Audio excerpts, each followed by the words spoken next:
আসসালামু আলাইকুম। শামসুল ইসলাম আপনাদের সবাইকে স্বাগত জানাচ্ছি। আজকে আলোচনা করতে চাই খুব আলোচিত চাওরিত একটা ট্রেন্ডিং ইস্যু, নজন খেলোয়াড়ের বিপিএল নিলাম তালিকা থেকে নাম বাদ পড়া প্রসঙ্গে। বিপিএলের নিলাম ইতিমধ্যে হয়ে গেছে, খেলোয়াড়রা বিভিন্ন দলে নিলামের মাধ্যমে ডিস্ট্রিবিউটেড হয়ে গেছেন, দেশি বিদেশি সবাই। কিন্তু এনামুল হক, বিজয়, শফিউল ইসলাম, সঞ্জমুল ইসলাম, মোসাদ্দেক হোসেন সৈকত, আরিফুল ইসলাম এরা সবাই ন্যাশনাল প্লেয়ার। এই পাঁচজনের বাইরে মিজানুর রহমান, নিহাদুজ্জামান, আলাউদ্দিন বাবু, আলামিন হোসেন, এই যে নজন খেলোয়াড় সবাই কিন্তু সিনিয়র ক্রিকেটার, এক্সপিরিয়েন্স ক্রিকেটার। জাতীয় দলের আশেপাশে এরা ছিলেন, বিভিন্ন সময় জাতীয় দলে খেলেছেন, একাধিক খেলোয়াড় সুনামের সাথে খেলেছেন। দীর্ঘদিন ক্রিকেট খেলার পর শেষ দিকে এসে তারা এই ধরনের ভুল করবেন, অর্থাৎ ম্যাচ ফিক্সিংয়ে জড়িয়ে যাবেন। মূলত গত আসরের বিপিএল একাদশ সিজনে এই নজনের কর্মকাণ্ডে স্পট ফিক্সিং বা ম্যাচ ফিক্সিংয়ের একটা সন্দেহ আকসু এনেছে। স্বাধীন তদন্ত কমিটি গঠন করা হয়েছিল 3 সদস্যের। তারা ডেফিনেটলি নিশ্চয়ই কিছু প্রমাণ স্বাক্ষর পেয়েছে, যার কারণে এদেরকে সন্দেহভাজনের তালিকায় রেখে ফার্দার ইনভেস্টিগেশন করা হয়েছে।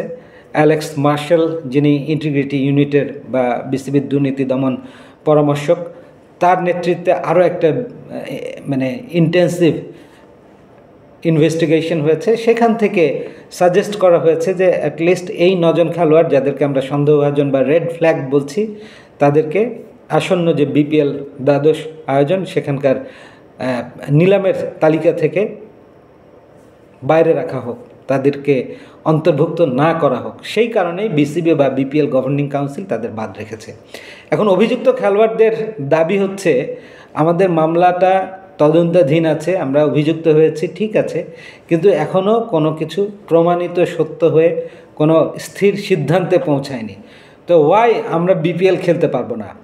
এই খেলোয়াড়রা কিন্তু বিসিবি পরিচালিত অন্যান্য যে টুর্নামেন্টগুলো আছে, first division league, premier league এবং একই সাথে NCL, national cricket league, T20 version, লঙ্গার ভার্সন, সবই তারা খেলতে পারছেন বিসিবির অধীনে, শুধু বিপিএল খেলতে পারবেন না। এখন বিপিএলকে কলুষমুক্ত রাখতে BPL governing council zero tolerance দেখাচ্ছেন, রেড ফ্ল্যাগ কাউকেই তারা নেবেন না।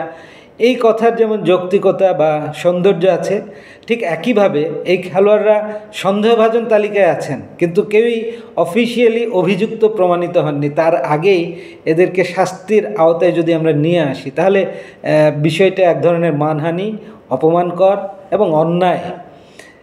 কেননা সন্দেহাতীতভাবে এদের বিরুদ্ধে যদি প্রমাণ, তথ্য উপাত্ত থাকে, তাহলে বিসিবির বলা উচিত ছিল এবং একটা স্থির সিদ্ধান্তে, ডিসিশনে চলে আসতে হতো যে কে কত বছরের জন্য ব্যান্ড, কার কী ধরনের কোন লেভেলের অপরাধ হয়েছে, এটা পরিষ্কার করা উচিত ছিল। সেটা পরিষ্কার করেনি, কোনো সিদ্ধান্ত, বিচারের রায় ফাইনাল হয়নি। রিট করেছিলেন আদালত, সেটা খারিজও করে দিয়েছে বিপিএল আয়োজনের স্বার্থে। আবার উকিল নোটিশ পাঠিয়েছেন খেলোয়াড়রা বিসিবিতে। এটা নিয়ে আদালত পাড়ায় চলে গেছে অলরেডি। বিষয়টা অনেক দূর জল ঘোলা হবে, গড়াবে, এবং ফাইনালি কী হবে আমরা জানি না। তবে সন্দেহভাজন তালিকায় থাকা এবং অভিযুক্ত প্রমাণিত হয়ে কোনো শাস্তি বা তাদের বিরুদ্ধে কোনো রায় চলে আসা, এই দুই বিষয়গুলোর মধ্যে কিন্তু একটা ফার্দার ফারাক রয়েছে, পার্থক্য রয়েছে। এই বিষয়টা আমাদের বুঝতে হবে। দেখেন, আশরাফুল ব্যান হয়েছিলেন ফিক্সিংয়ের কারণে। আমাদের সাকিব আল হাসান ফিক্সিংয়ের তথ্য গোপন করবার কারণে তিনিও ব্যান হয়েছিলেন অল্প সময়ের জন্য, প্রায় বছরখানেক। সো এইরকম দুটো সেরা টপ লেভেলের খেলোয়াড়ের জীবনে এইরকম একটা আঁচড় লেগে গেছে, ঘটনা ঘটে গেছে। সেখান থেকে নিশ্চয়ই এই খেলোয়াড়রা শিক্ষা নিয়েছেন, শিক্ষা নেওয়া উচিত ছিল, বা ভবিষ্যতেও ম্যাচ ফিক্সিংয়ের ধারের কাছ দিয়ে যাতে আমাদের না যেতে হয়, তথ্য গোপন যাতে করতে না হয়, সেই বিষয়গুলো নিশ্চয়ই ভবিষ্যৎ প্রজন্মের খেলোয়াড়রা, বর্তমান খেলোয়াড়রা খেয়াল রাখবেন।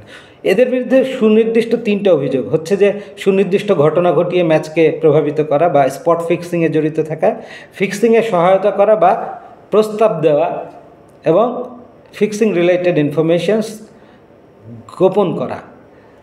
সব বিষয়টা নানা মুনির নানা মত, বিভিন্নভাবে দর্শক সমর্থক ভক্তরা বলছেন। কেউ কেউ বলছেন ঠিক হয়েছে, কেউ কেউ বলছেন না, এটা একেবারে অন্যায় হয়েছে।